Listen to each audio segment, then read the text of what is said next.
মিষ্টির দোকানের মতোই টেস্টি লাড্ডু বানাতে পারবেন শুধুমাত্র সুজি দিয়ে। আজকে এরকম একটা লাড্ডু শেয়ার করছি। লাড্ডুটা বানানোর জন্য প্যানে নিয়ে নিচ্ছি 1 টেবিল চামচ ঘি, আর আমি এখানে কাজু বাদাম নিয়েছি, আপনি যে কোনো বাদাম দিতে পারেন। তারপর দিয়ে দিচ্ছি 1 টেবিল চামচ কিশমিশ।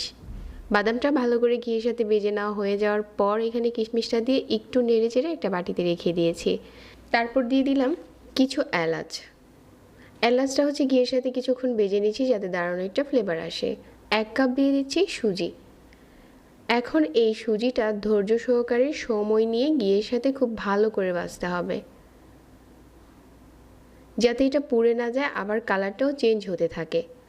তবে সুজিটা ভাজার সময় অনবরত নেড়ে যেতে হবে, এ সময় নাড়া বন্ধ করা যাবে না। তো এভাবে করে দেখা যাবে যে আস্তে আস্তে করে সুজির কালারটা চেঞ্জ হয়ে গেছে।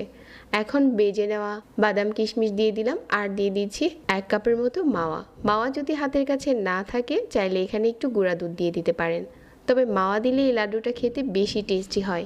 তারপর দিয়ে দিচ্ছি 1/4 চা চামচ লবণ। মাওয়াটা খুব ভালো করে মিশিয়ে নেওয়ার পর এই প্যানটাকে চুলা থেকে উঠিয়ে নিচ্ছি। এখন আরও একটা প্যান বসিয়ে এখানে 1/2 কাপ দিয়ে দিচ্ছি পানি,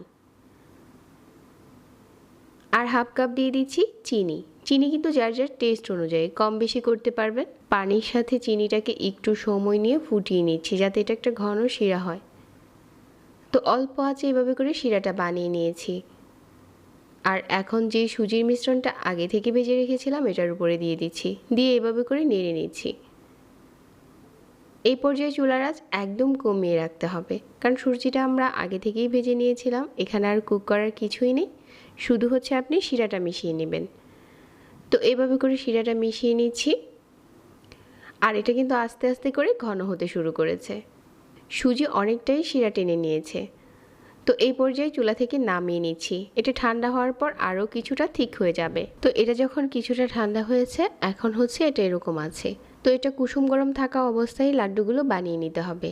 সবগুলো লাড্ডু যাতে একই সাইজ হয় এজন্য আমি একটা গোল চামচ নিয়েছি, আর চামচ দিয়ে এভাবে করে লাড্ডুগুলো বানিয়ে নিচ্ছি। গরম থাকা অবস্থাতে এটা ভালো করে একসাথে করে জমাট বাঁধিয়ে তারপর হচ্ছে লাড্ডুগুলো বানাতে হবে। এখন হচ্ছে সবগুলো লাড্ডু এভাবে করে চেপে চেপে বানিয়ে নিচ্ছি।